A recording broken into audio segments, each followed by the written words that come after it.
Most INFJs use the strengths of their personality for good. They want to help people and to make a difference in the world. But what happens when this goal becomes warped, whether due to an injustice the INFJ has experienced, a loss of faith in humanity, or simply a lack of trust that those around them have their best interests at heart? I want to look at the dark side of INFJs, how they can use their strengths for bad instead of good, and compare this to a specific fictional villain, Loki. He is known as the god of mischief, and is the brother of Thor, the god of thunder. I'll look at his betrayal in the Marvel series. I feel that INFJs would need a good reason to turn bad, or to turn their back on other people. It doesn't just happen. Loki needed a good reason too. I'll start by giving a brief overview of why I think Loki is an INFJ. Firstly, looking at NI, he is focused on one main overarching idea, his master plan to take over the world. He has one goal and one way to achieve it, and he tries to stick to this as much as possible. He prefers to keep things to himself, and he doesn't share his plans with anyone else until they begin to take place. He has planned it all out very carefully, and he uses his introverted intuition to foretell how the events will unfold and what the consequences will be, so once the plan is in motion, he doesn't have to do much besides sit back and watch it unfold. His FE comes out as he is very good at reading other people's emotions and manipulating them to get what he wants. He is in tune with what other people think of him, and he does still want them to think good of him deep down. He makes his decisions based on his emotions and values. He believes he should have the throne because he is the eldest, and that shapes his decisions and actions towards Thor and Odin. He is very good at manipulating people into doing what he wants, which requires a very high level of emotional intelligence and understanding about how people's feelings work, which is stereotypical for FE. His tertiary TI is seen in how he carries out his master plan. He's very organised and strategic in how he does this. He keeps the plan to himself, and he doesn't need outside input to formulate the plan.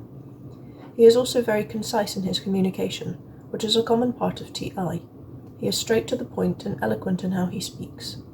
Finally, his inferior SE is a bit up and down. He cares about his appearance and can be perfectly in tune with his surroundings when he is focused on them, but at other times he is oblivious to what is staring him straight in the face, especially when it has all happened out of the blue and it isn't part of his premeditated plan. So he can use SE alongside NI when he knows that he needs to be aware of his surroundings, much like INFJs can use their SE when they are conscious of it and are prepared to do so. But when they are more focused on what's going on in their own heads, SE doesn't often get noticed, and they may miss obvious cues in their surroundings. Loki is very led by his values, much like all INFJs and many F-types in general. This can be an extremely good thing if your values are good and are focused on the betterment of society and those around you. But Loki's character shows how, if our values get warped and we start valuing something bad instead of good, then our whole outlook becomes warped, and we can end up using our strengths for bad reasons. And because we have extroverted feeling, our values can be shaped by those around us and how they perceive us. Loki headed down the villain route after he found out he had been betrayed by Odin, and he wouldn't get the throne. Instead it would be given to Thor, the favourite child.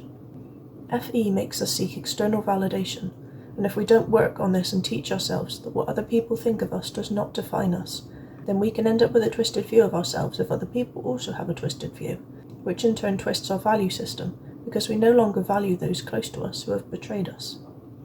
Also, INFJs can be difficult to understand if you don't take the time to do so. We can feel left out and ostracised by others because we don't fit in with the mainly sensory world, especially if we have a sensing parent and sibling like Loki did.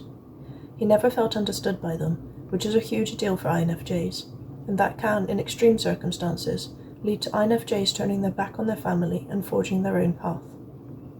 Without at least one person to take the time to get to know Loki as a person, helping him to realise that yes, he is different from everybody else, but that is a strength, not a weakness, and to believe in him and support him, we can see how he became cynical of those he trusted, and for introverts, those people close to them are the ones that they most care about, so if he no longer cared for those who were closest to him, then in his mind he's alone, and he has to find his own way to get what he believes he's owed, which is the throne.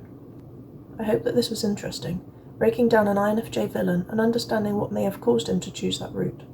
As shown in my last video, INFJs are often stereotypically the gurus and sages, right at the top of the hierarchy of heroes or good guys.